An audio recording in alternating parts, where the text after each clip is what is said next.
How's it going, everybody? It's Sean here, and I'm back today to give you a review of the Saucony Shadow 6000 in this Cappuccino colorway.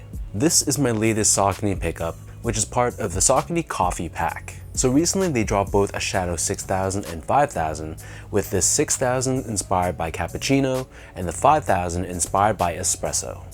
So these were available on the Saucony Canada website, and they retailed for a price of $200 Canadian or $140 down in the US. The colorway for this shoe is white and brown, and though it's themed, it's not a collaboration with anyone, it's just purely a Saucony only release. So with that said, diving right into the details, on the toe box, starting things off, this is covered in this very soft perforated leather, which has the feel of nubuck to the touch. Surrounding the front toe cap, we have a long-haired suede here, which is done in more of a darker brown color, and then covering the eyelets of the sneaker, here we have this very soft white colored leather, and then the top two eyelets are covered in this white colored TPU. Beneath this, on the sides of the toe box, we have this layer of cream colored leather, and then beneath this, we have more of that long-haired suede, but this is done in a bit more of a reddish brown tone. Moving downwards on the mid panel, we have more of that perforated nubuck, and then overlaid on top of this, here we have that signature Saucony stripe, which is done in this tonal finish. Moving downwards towards the end of the shoe, here we have more of that same white colored leather that we saw earlier on the eyelets, and then at the very bottom, here we have another layer of that reddish brown colored suede, and then the back of the heel, this is covered in two layers. So the bottom layer is that dark brown pig suede, and then above this we have that cream or beige colored nubuck, and here we have Saucony branding embroidered across. And then beneath this, we have this cream colored leather. As far as the laces go, so these come with two different lace options.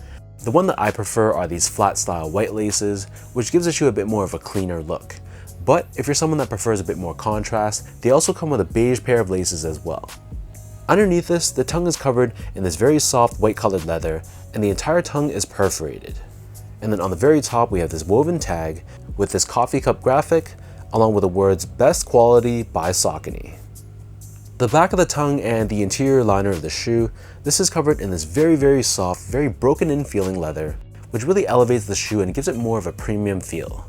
And then as far as the insoles go, so these come with your typical foam line insole, nothing special here, but we do have custom graphics once again on the heel, which we saw earlier on the tongue tag. So the upper of the Shadow 6000 sits atop this full-length EVA foam midsole, which is also painted in this cream color. And then turning the shoe over to the bottom, here we have this semi-translucent brown colored rubber, and in typical Shadow 6000 fashion, we have this triangular shaped traction pattern on the forefoot, along with the Saucony branding found right in the middle. So that breaks down the look and the construction of this pair. And for those wondering about how these fit, so my foot measures as a true size 10, slightly on the wider side, and for the Shadow 6000, I wear between a 10 or 10.5 depending on the specific release. So for this pair, I got these in a size 10.5, which is a half size up, and for me at least, that fits my foot perfectly fine. So trying these on, there's about a finger's width space between the top of the shoe and the top of my toe, and in general, I find that the Shadow 6000 is a bit more of a snug fitting shoe. So by going up that half size, it gives my toes a little bit more room to breathe, and I think it fits me fine. But whatever size you normally wear for the Shadow 6000, whether that's true to size or half size up, I'd go with that exact same size for this colorway, and you should be okay.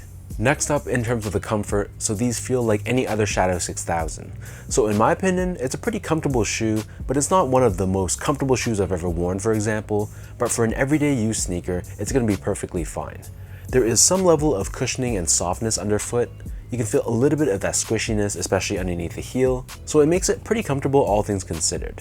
Finally, in terms of the quality and the craftsmanship on this shoe, so first off, material quality, I thought it was really nice. This is a general release Saucony sneaker, and I've been saying this in all my past reviews, but Saucony is really slept on. The quality of the materials you get for the price point that they charge, it really feels like you're getting a lot of value, especially when you compare it to some of the other major brands.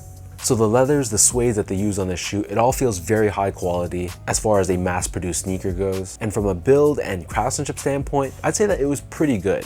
It wasn't perfect, there were some very minor issues. For example, the suede on the left pair had some small blemishes on it, and I'd say that the panels were slightly crooked. It wasn't big enough of a deal that it bothered me, but at this point I'm really just nitpicking.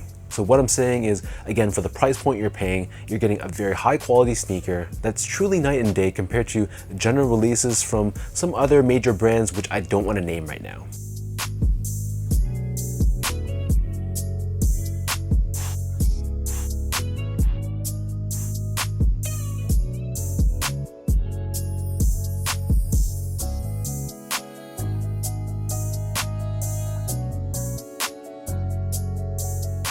So with all that out of the way now, let me toss these on feet, I'll lace them up for you, and I'll show you guys how these look.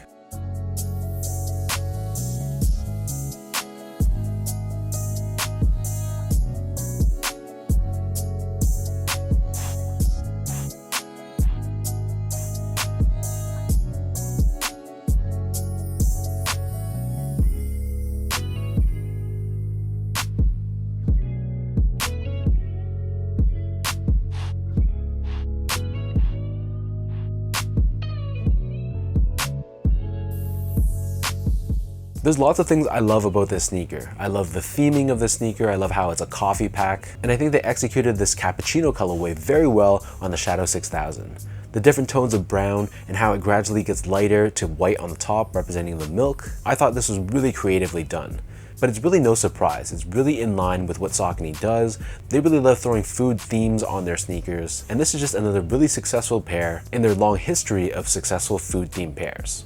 So while it's a fun, playful theme, it's still a very wearable sneaker. This is honestly a beautiful colorway, and it's the type of shoe that can get a lot of wear during fall. So if you guys are on the fence about this, I wouldn't wait too long. I would definitely grab this for your collection.